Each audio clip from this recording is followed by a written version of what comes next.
Musta mga kaigsunan, labi na gyud sa tanang mga driver sa tibuok Pilipinas o especially sa mga tricycle o tricycle drivers sa General Santos City. Lahi na gyud ang atong panahon karon tungod aning pandemic, matud pa sa uban pandamay.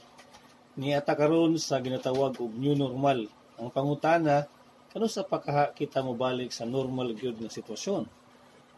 Panahon lay ang doon ana mga kaigsunan.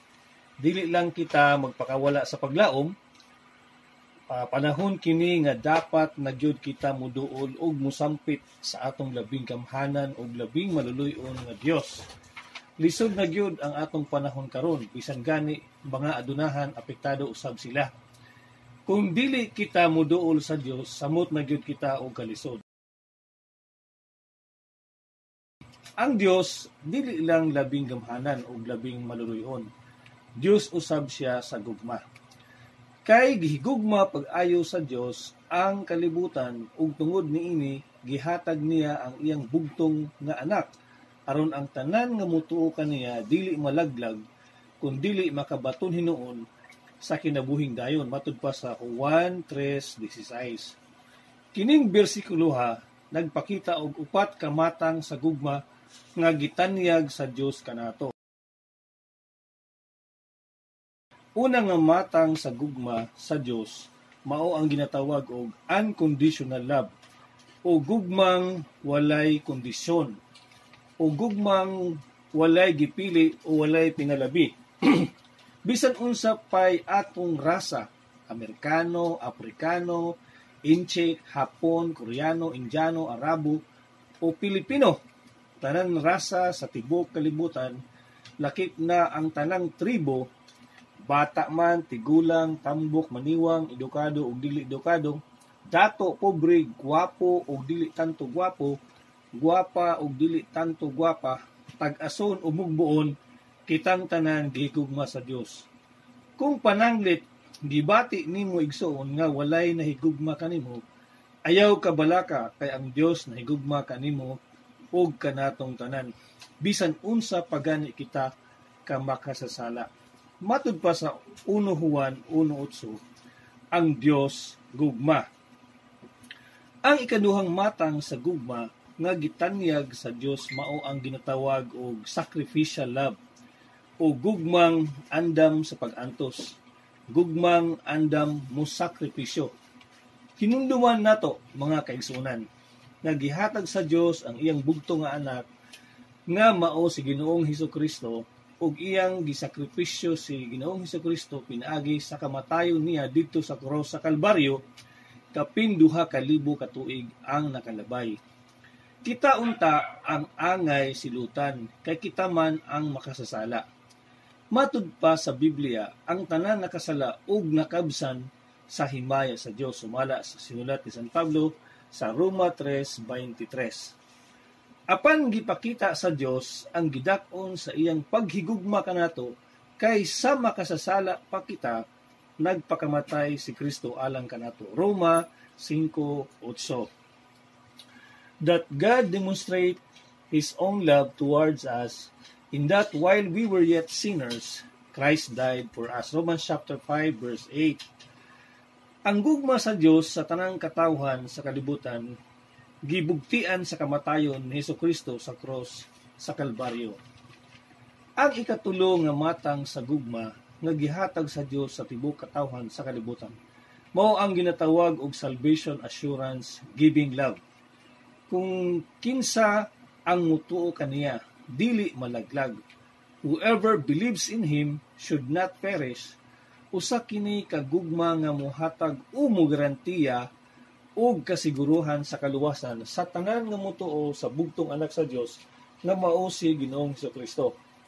Apan kung dili kita mutuo ug mudawat kang Hesukristo nga mahimong atong manluluwas, dili usab kita makabaton sa ginatawag og kasiguruhan sa kaluwasan.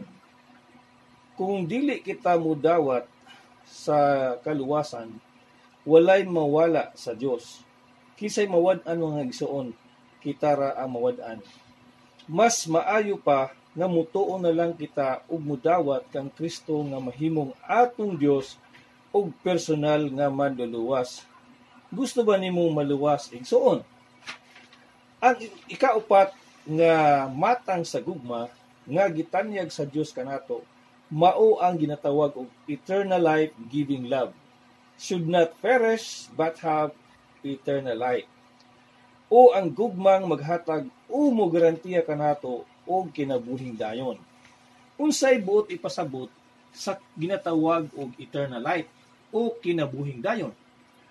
Og kini mao ang kinabuhing dayon nga ang mga tawo moila kanimo nga mao ang bugtong matuod nga Dios ug kang Hesukristo nga imong gipadala. Matud pa sa Juan kapitulo 17 bersikulo 3. Sa ato pa mga kaigsuonan, kung moila lang kita sa bugtong matuod nga Dios ug kang Hesukristo nga iyang gipadala, makabaton kita og kinabuhing dayon.